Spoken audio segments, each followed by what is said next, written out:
So let us carry on and do the question 3. So we need to determine the point of inflection for the given function. So we know that with point of inflection, we need to derive the function twice. At that point, that's where we're having a split. The function is either coming from a minima going to a maxima, or it's coming from a maxima to a minimum. So it's that point where it is splitting into, it's in fact, we can split into two parts, maxima and minima, and those in that part. So I took at that point there. So we can say maybe it's that point there. So sometimes can be at any point, but as long as it's at that point, it's either here, like here it's coming from, was it it's a maxima, right? So it is going to a minimum. So or maybe from here, when you come from there, it's coming from a minima going to a maximum. So that's the point where it determines the maximum or minima increase or decrease. So let us derive the function twice. So we'll have f prime of x, or let's start with not double prime, let's start with f prime of x. So we'll have 3x squared minus 1. Therefore, we need to derive the function for the second time, the derivative of the function second time. So we're going to have 6x, derivative of -1 is 0.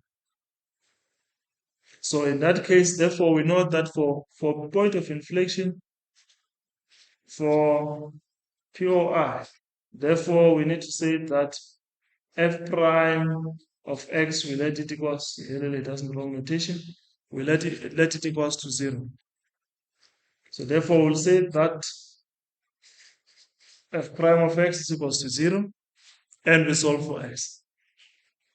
And therefore, x will be equals to, divide on both sides, x is equals to 0. X is equals to 0. So carrying over, we need to determine the value of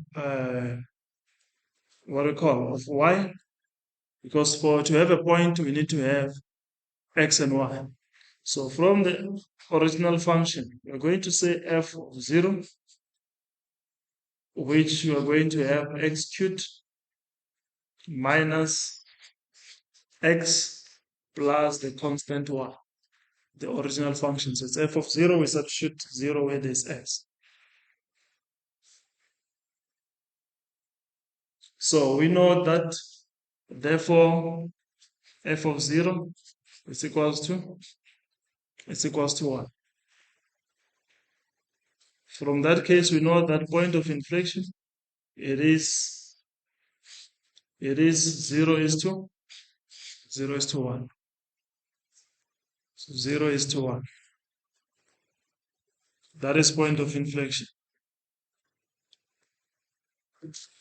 So we can do the second part from question 3.1.2.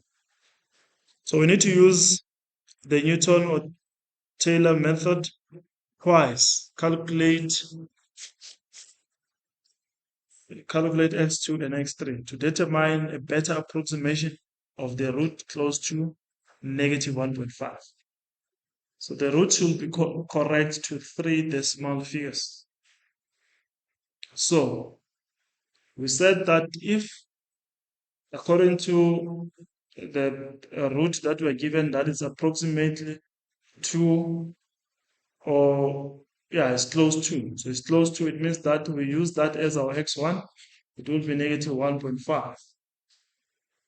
So we know that according to approximating, let's say x2, or maybe now a better root approximated than x1, so it is going to be, the function will have f of x all divided by f prime of x. You wrote G? No, it's f of x. So we have to divide by the derivative of f of x. So that is the rule, Newton's Taylor method, to say, to help us iterate for a better root. So x1 would be a negative 1.5 minus. So let's start. F of x is the original function that is given. It is the original function. So we substitute negative 1.5 to the power of 3 minus negative 1.5 plus 1, all divided by. So I hope we still recall our derivative, first derivative is 3x squared minus 1. So we substitute them. Minus 1.5 all squared minus 1. So this gives us the better approximated value than x1. So we have calculated, let's calculate x2. So which is negative 1.3448 in 3 decimals. So let's hope we did round off correctly. It's not 1.49. So they said calculate x2 and x3. So when they say use it twice, we have to repeat again. Now, to get a better approximated root than x2, we are using x2 now as our new initial value. We're going to use 1.348 and we'll say minus the function minus 1.348.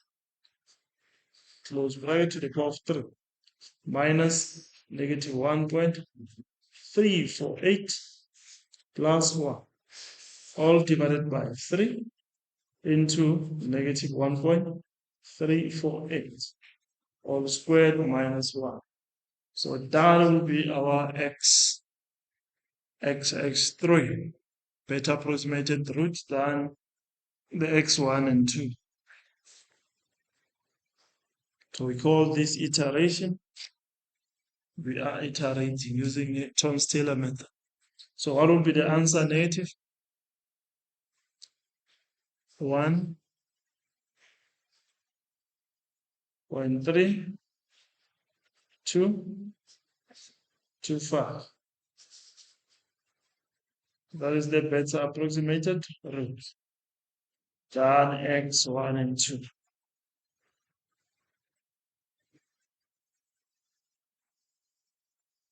So get this right or calculate properly.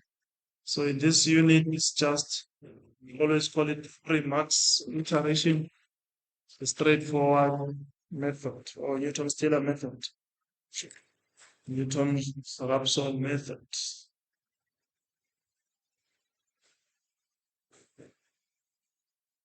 Okay, so let's look into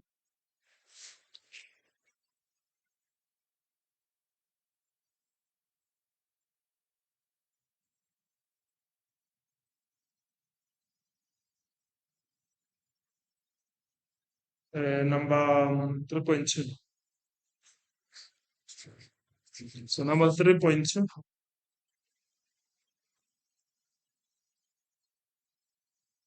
So they say that water is being pumped into a cylindrical steel tank of radius 4 meters at the rate of 0.0065 meter cubed per second.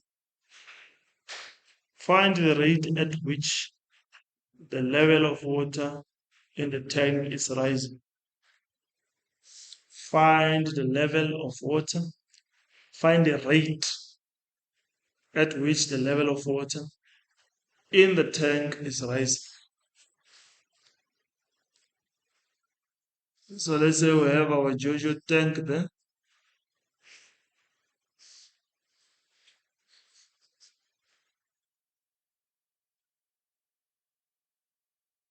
Let's say water is being pumped into the tank.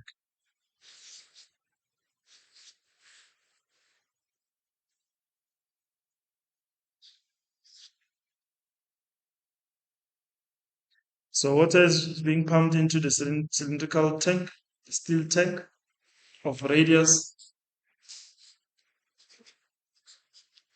4 meters. So it's a big tank. at a rate of 0.0065 meter cubed per second. When we hear meter cubed, that is volume. So here meter cubed, but now it's rated per second how it's being pumped, the volume which is being pumped. So we have dV over dt.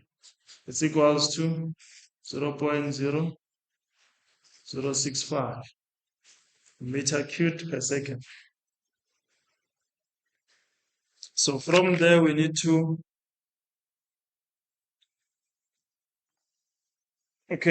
find the rate at which the level of water is rising. So we know that if, let's say, we started at the bottom of the cylinder. So if we started here, we put water there, the water will keep on increasing. So, but I hope you'll see that if you keep on filling water, for an example, we just call this small letter h, until, let's say, if it's full, I can use capital H, small letter h. So I hope you see what is happening. The height keeps on increasing.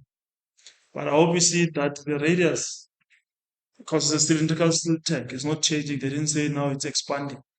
So the radius, it is constant. So which means the rate of the radius, we are not rating the radius, but the change in height. It has its original height, but the water, the volume of water, when you keep on pumping water in the tank. So in simplifying that, we are given the formula for the cylindrical steel tank, which is pi r squared h. That is the volume. So they're saying that we must find the rate at which the height is increasing per second. So the height per time, let me say h per time. So we're rating the height at which it's increasing. So we know the height we measure in meters and time we measure in seconds. So it's meters per second. So which means we need to determine dH over dt. Change in height by changing in time. So what we're going to do, it means that we need to determine the change in volume in terms of what? Of time. So we're rating the volume in terms of time. It will be equals to pi. We said the radius is not changing, it is constant. We leave it as a constant. It's not like a conical shapes where the radius, when we pump, it's either when we fill in the cone or reduce water, it keeps on decreasing the height. But in a cylindrical, it's constant. So, but the height, it keeps on changing. We change height in terms of time. So dh, we change it in terms of time. So we have dh over dt. And then from there, you can determine what is required. The volume, it is given in meter cubed per second.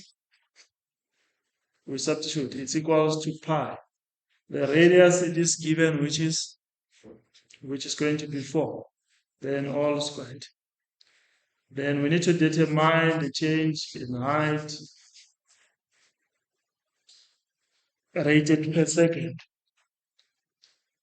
So what we're going to do, dH over dt is going to be equals to, so we're going to divide 0.0065 by pi over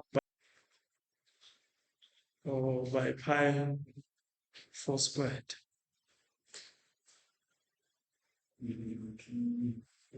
So it is, so 0.00, it's 2 zeros after comma. 0, 1, 2, and 2, 9, right? So this is meter. It's meters. So it's in meters per second. So if, let's say, we wanted to change it to millimeters, we have to multiply by 1,000, isn't it? Yes. So take it to millimeters, we multiply by 1,000 per second. So we'll have 0.129 millimeters per second.